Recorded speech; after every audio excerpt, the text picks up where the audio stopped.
Assalamualaikum warahmatullahi wabarakatuh. Pada pertemuan kedua kali ini kita akan coba melihat tentang senioritas. Ya, senioritas ini memang khusus untuk data-data yang sifatnya adalah time series. Ya, jadi karena pada peramalan bisnis ini memang kita banyak menggunakan data-data time series. Apa itu senioritas? Jadi senioritas itu adalah data yang stasioner yang tidak mengandung unsur tren. Jadi data yang stasioner itu adalah data yang tidak ada trennya. Ya, jadi di sini data yang stasioner itu menunjukkan variasi data yang tetap sepanjang waktu observasi. Ya, sedangkan data stasioner menjelaskan bahwa pada saat tertentu situs ekonomi melakukan suatu tindakan tertentu yang keluar dari biasanya. Jadi yang tidak stasioner artinya dia mengandung tren. Nah, apa implikasinya? Nah, kalau data tidak stasioner, implikasinya adalah jika kita lakukan regresi, akan menghasilkan apa itu sebagai spurious regression atau regresi palsu. Karena mungkin saja variabel independennya berpengaruh terhadap variabel independen karena sama-sama memiliki tren. Ya, jadi kalau sama-sama naik, maka akan berpengaruh. Ya, padahal harusnya bukan seperti itu. Harusnya memang kalau berpengaruh karena memang variabelnya saling berkaitan. Ya. Nah, bagaimana supaya data menjadi stasioner? Ya, maka caranya adalah sebagai differencing. Ya, jadi differencing adalah dengan mengurangi dengan data sebelumnya. Ya, jadi data YT kurang YT-1. Ya, itu disebut sebagai differencing. Nah, sebagai istilah dalam ekonometrika, jadi ada istilah I0, itu artinya pada data awal atau data level, datanya sudah stasioner, jadi 0, jadi tidak melakukan differencing. Sedangkan I1 adalah data pada first difference, ya, differencing pertama sudah stasioner. Nah, sedangkan kalau misalnya pada first difference stasioner, kita melakukan second difference, jadi pengurangan data yang first difference. Ya. Jadi kalau datanya sudah stasioner pada second difference, itu kita simbolkan dengan I2. Nah, bagaimana untuk mengukur apakah data stasioner atau tidak? Di sini ada 3 cara yang akan kita bahas. Yang pertama adalah dengan memplotkan data. Jadi kita secara visual kita lihat apabila menunjukkan tren, maka data belum stasioner. Jadi kita lihat, kita buat grafik datanya. Atau bisa juga menggunakan apa sebagai autocorrelation function atau ACF. Nah, ini kalau nanti Anda belajar ARIMA, itu biasanya menggunakan ACF ini. Nah, yang umum digunakan adalah sebagai unit root test. Ya. Nah, unit root test yang umum digunakan adalah yang saat ini banyak digunakan software adalah Augmented Decay-Fuller Test atau ADF test. Baik, kita coba lihat satu persatu. Pertama untuk plot data, nah misalkan contoh seperti ini. Ini kalau kita lihat datanya, dia mengandung tren. Ya, ada yang naik, kemudian turun. Walaupun dia naik turun secara ini, tapi secara umum dia mengandung tren. Ya. Jadi ini kalau kita secara visual melihatnya, kita bisa nilai bahwa data ini mengandung tren.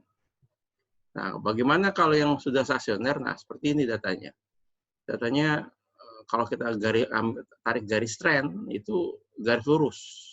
Ya, walaupun dia ada naik turun fluktuatif, tapi trennya dia konstan, ya, atau garis lurus.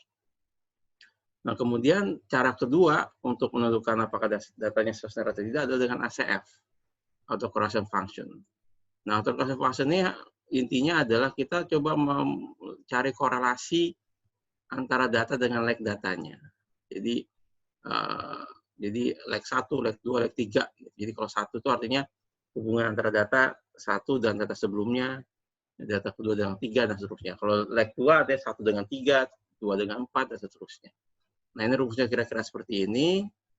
Nah, bagaimana data yang stasioner itu apabila nilai ACF-nya mendekati 0 pada lag 2 atau 3. Ya, itu yang bisa dikatakan dia stasioner. Kalau yang tidak stasioner bagaimana? Biasanya nilai ACF-nya turun secara perlahan-lahan. Ya. Nah, contohnya seperti ini adalah di diffuse, ya. Kita lihat di diffuse itu ada autocorrelation dengan partial correlation, yang kita pakai adalah autocorrelation function ini. Nah, ini adalah kalau kita lihat di sini, dia nilainya, jadi ini menunjukkan lag-nya, jadi 1 sampai 24 ini adalah lag-nya, menunjukkan korelasinya makin lama makin turun. Ya, turunnya perlahan-lahan. Nah, ini tandanya datanya belum stasioner. Ya, datanya belum stasioner. Jadi yang kita lihat hanya autocorrelation-nya. Kemudian ini contoh yang sudah stasioner. Jadi ini yang pertama dia nilainya 0,345, yang kedua sudah mendekati 0. Ya, jadi ini datanya sudah stasioner. Ya, jadi setelah leg 1 atau leg 2 dia mendekati 0 nilai korelasinya. Kemudian yang berikutnya adalah unit root test. Ya, ini yang umum digunakan saat ini. Jadi kita lihat coba Dickey Fluor test. Jadi awalnya adalah disebut sebagai Dickey Fluor test. Dickey Fluor test sebetulnya kita melihat meregress ya YT datanya fungsi sebagai dari lag-nya YT-1. Kemudian koefisiennya ini sebagai rho ya. Nah, kita uji rho ini apakah dia sama dengan 1 atau tidak. Nah, kalau dia sama dengan 1, maka dia punya masalah neutral. Artinya datanya belum stasioner. Ya. Jadi kalau kita uji dia sama dengan 1, maka datanya belum stasioner. Jadi H0-nya ujinya adalah H0 sama dengan 1, H1-nya tidak sama dengan 1. Jadi kalau kita terima H0, maka kita bisa bilang bahwa datanya belum stasioner. Kemudian pada perkembangan selanjutnya ada disebut sebagai augmented Dickey Fluor test. Ini perkembangan dari Dickey Fluor test. Jadi kita dari Dickey Fluor test ini kita kurangi masing-masing sisi kiri dan kanan dengan YT-1. Ya, YT-1. Kemudian jadi YT-1 adalah deltanya, first difference, ya. Kemudian kita ini kan jadi rho-1, YT-1 plus ini adalah errornya. Nah, delta YT ini sama dengan YT-1 plus lag dari delta YT ini. Ya. Kalau tadi yang kita uji adalah rho-nya sama 1, kalau ini karena delta ini adalah rho-1, maka kita uji deltanya sama dengan 0 atau tidak. Jadi H0-nya adalah delta sama dengan 0, maka kita bilang bahwa dia belum stasioner, atau di probability-nya apabila di atas 0,05, H1-nya adalah deltanya tidak sama dengan 0. Ya, kita artinya bahwa tolak H0 artinya datanya sudah stasioner, atau apabila probe-nya, ya, p-value-nya, ada juga bilang p-value-nya di bawah 0,05.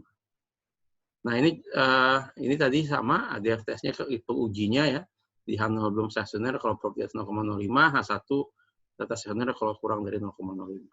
Ya. Nah, jika data terima H0, maka uji difference sampai datanya stasioner. Jadi kita harus uji sampai data stasioner. Nah, ini contohnya, ini di diffuse juga, ini ada augmented Dickey Fluor test, maka dilihat ada yang ini, probe-nya, ya, karena dia masih di atas 0,05, maka kita bisa bilang bahwa datanya belum stasioner. Ya. Kemudian ini ada first difference-nya, kita uji lagi. Kalau dia sudah di bawah 0,05, maka tolak H0, atau kita bisa bilang bahwa data sudah stasioner atau I1. Artinya datanya stasioner pada first difference. Nah, mungkin itu untuk stasionaritas. Jadi ini akan digunakan selanjutnya ketika kita berbicara tentang time series. Jadi ini adalah dasar untuk Anda belajar time series. Nah, jadi mudah-mudahan bisa mengerti. Terima kasih. Assalamualaikum warahmatullahi wabarakatuh.